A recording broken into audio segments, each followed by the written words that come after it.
Hi, Alan Stratton from Woodturns. I like to do segmented as well as solid wood turning. Each has its advantages. In this case, I'm experimenting with a segmented vase and trying to put waves in it. It's not particularly easy, but it's not particularly difficult either. It does make a challenge, particularly in hollowing, to clean out the inside. But this is hickory with walnut waves. By the way, the waves have to be oblong. So, question to you, how do you make an oblong segmented ring? I'll tell you about it inside, but let's turn this segmented vase. Creating a segmented vase requires more time and preparation than for a solid wood project. Still, in particular for green turning, if you figure in the time to find a tree, cut it, rough it, and wait for the wood to dry, it would be much shorter. So here we go. This wood is hickory and pecan, 12 segments per ring, 9 rings of hickory, plus 2 rings of walnut for the rim.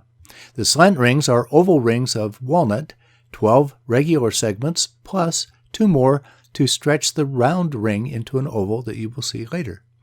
Also later, I will glue the hickory rings to a base of hickory with an insert of 12 plys of walnut. You'll see that walnut later also, but for now the focus is on the uniqueness of this vase rather than how to make segmented rings. What I have now is a rough stack of rings, deeper than what I usually like, but I have to have it this way for this project. It is also larger in diameter than what I need. I will need to attach positioning blocks to the stack, so I am now taking off most of the excess wood. I leave enough to be able to trim it to final size later. But this is going to get very nasty looking before it gets better. When it is down to the target size, I attach 4 3/4-inch blocks vertically with hot melt glue. Each block has a hole drilled in the center to accept a 1/4-inch dowel. Now, after carefully positioning the stack on my saw jig, I can make the first cut. Please note that the ring stack is mounted to a threaded waste block, which then attaches to the jig. I take the cut slowly to not stress the saw blade to bend it. Key part of the process now is to put the whole thing back together again and in almost the same position. The exception is that I have placed a spacer between the jig and the waste block to offset the stack exactly. The dowels enable it to go back together while I position it again exactly where it was for the first cut. Then remember to remove the dowels before making the cuts. I take a break to epoxy an oblong walnut ring. The vertical block and dowels position the stack exactly back where it was and absorb any lateral pressure while gluing. Now for the first part of the second set of cuts. Again, very slowly to avoid bending the blade. Again, the dowels and the vertical blocks enable it to be put back together again at exactly Z rotation and XY rotation, but offset by the spacer block.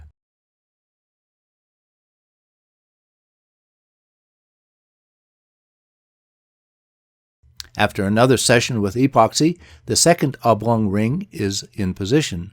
I shift the jig to its third position and lock it down.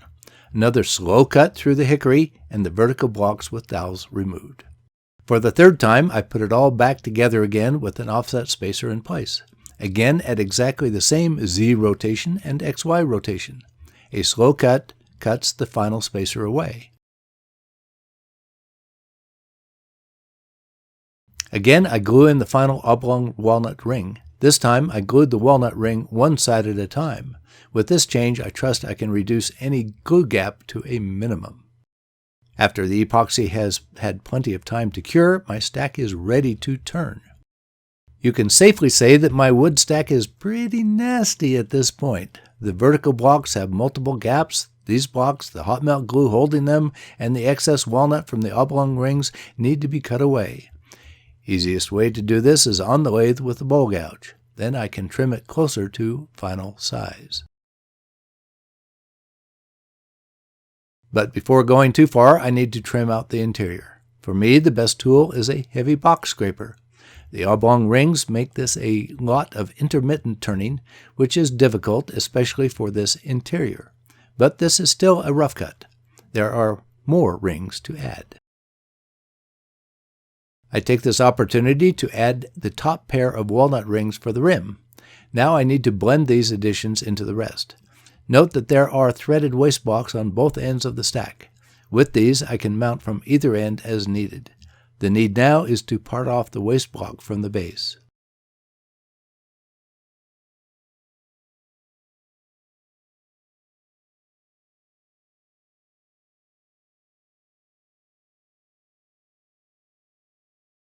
This is an opportunity to clean the interior at the base that was too far to reach from the other end. This time I'm using a round nose scraper held with Ron Brown's stabilizer. This is working great for these interior cuts when I cannot afford a catch. I have the base ring with the insert of 3 plies of walnut all ready.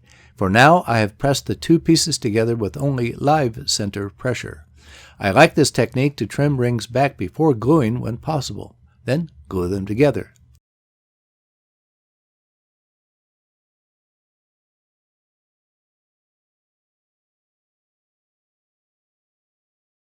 Now to shape the very bottom after the glue is dried. But as I do so, I see a dark line appear near the base. It turns out that I made the walnut insert too large. What to do?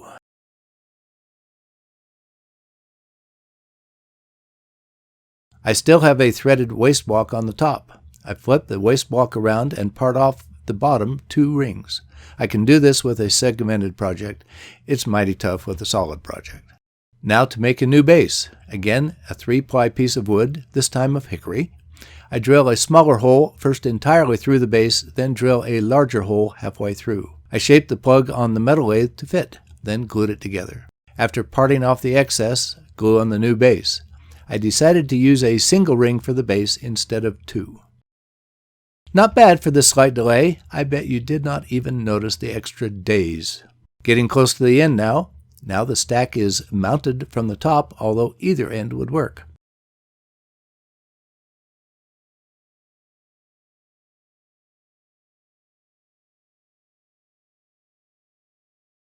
Let us flip it around again so I can finish the top where I added the walnut rings. First task is to part off the waste block.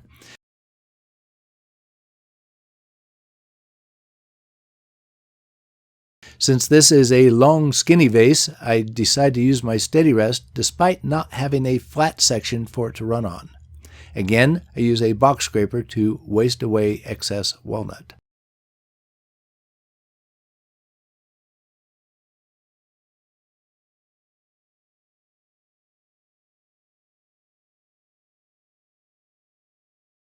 Then again mount the stabilizer while I use a round nose scraper for the final cuts. I debated whether to use my donut chuck or the wood soft jaws. The wood soft jaws won the close debate. So I marked the necessary diameter on the soft jaws to customize them to the vase. Then proceed to trim the base and to sand it.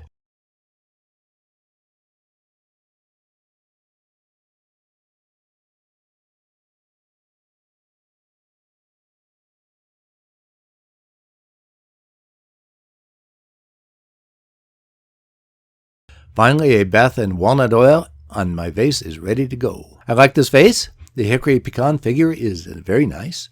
I had some difficulties with this vase, or what I will call learning experiences. The Celtic or slant process is getting easier.